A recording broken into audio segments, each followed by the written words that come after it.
South Indian খাবার এবার তবে পাবে তোমাদের প্রত্যেকের ঘরে ঘরে। আর কোনো রকম ঝুট ঝামেলা নয়, খুব সহজেই বাড়িতে এই ডিশগুলো তৈরি করে ফেলতে পারবে। নমস্কার বন্ধুরা, আমি প্রিয়াঙ্কা। আমার নতুন আরেকটা ব্লগে তোমাদের সকলকে স্বাগত জানাই। বাড়ি থেকে চালের গুঁড়ি এনেছিলাম। প্রত্যেকটা বাঙালির ঘরে ঘরে এই চালের গুঁড়ি পাওয়া যায়, যেটা দিয়ে আমরা সাধারণত পিঠে বানিয়ে থাকি। তা দিয়ে আজকে আমি এই রেসিপিটা বানিয়ে দেখাবো।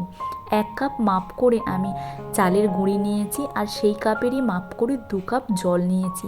সামান্য একটু তেল দিয়ে ভালো করে জলটাকে ফুটিয়ে নেব। জলটা গরম থাকা অবস্থাতেই অল্প অল্প করে জল দিয়ে ভালো করে একটা সফট ডো মেখে নিতে হবে। প্রথমে একটা ছোট পাত্র নিয়েছিলাম, যাতে মাখতে বেশ অসুবিধা হচ্ছিল, তাই পাত্রটা চেঞ্জ করে নিলাম। বড় পাত্রে নিয়ে ভালো করে এটাকে ডলে ডলে মেখে নিয়েছি।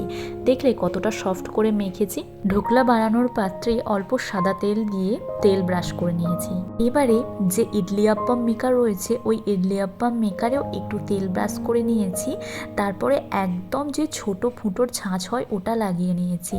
ডেলিটা, যেটা চালের আটার ডেলি মেখে রেখেছিলাম, ওটাকে লম্বা করে এই ইডলি আপ্পাম মেকারে পুড়ে একটু গোল গোল করে ঠিক যেরকম নুডলস হয় ওরকমভাবে বানিয়ে নিয়েছি। চালের আটার পরিমাণটা আর জলের পরিমাণটা যদি সঠিক রাখো, তাহলে কিন্তু খুব সহজে ইডলি আপ্পামগুলো বেরিয়ে আসবে।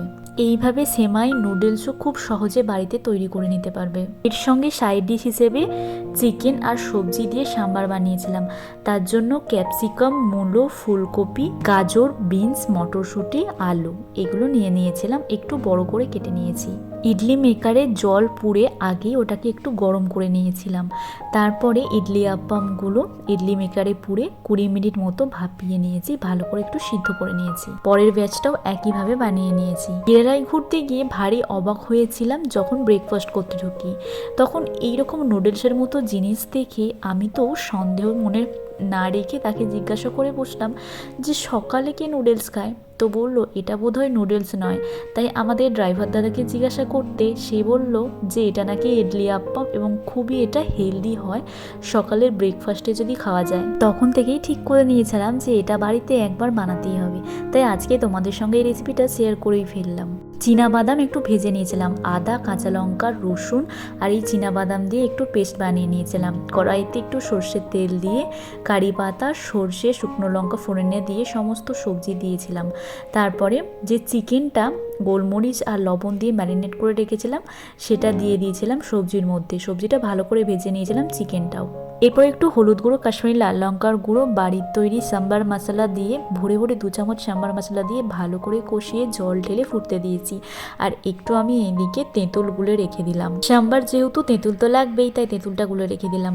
অপর দিকে আমি এর আরও একটা ডিশ বানিয়ে তোমাদেরকে দেখিয়েছি। একটু দুধ আর গুড় দিয়ে এটাকেও খাওয়া যায়। যাদের ডেয়ারি প্রোডাক্ট বারণ আছে তারা কিন্তু এটা কোকোনাট মিল্ক বা গুড় দিয়েও খেতে পারো। সাম্বারটা নামানোর আগে একটু গুড় আর তেঁতুলের পাল্প দিয়ে ফুটিয়ে নামিয়ে নিলাম। তোমরা তোমাদের পছন্দ মতো যে কোনো একটা রেসিপি ট্রাই করে দেখতে পারো যে কেমন লাগে খেতে। আর আমাকেও কমেন্ট করে জানাতে ভুলো না আজকের রেসিপিগুলো কেমন লাগলো তোমাদের। যেমন হেলদি সকালের জন্য, তেমন টেস্টিও বটে। তাড়াহুড়োর জলখাবারে চটপট বানানো যায় এমন একটা রেসিপি তোমাদের সঙ্গে শেয়ার করলাম। সঙ্গে এই চিকেন সাম্বারটা যদি একটু বেশি করে বানিয়ে নাও, দুপুরে ভাতের সঙ্গে খেতেও কিন্তু খুব ভালো লাগে।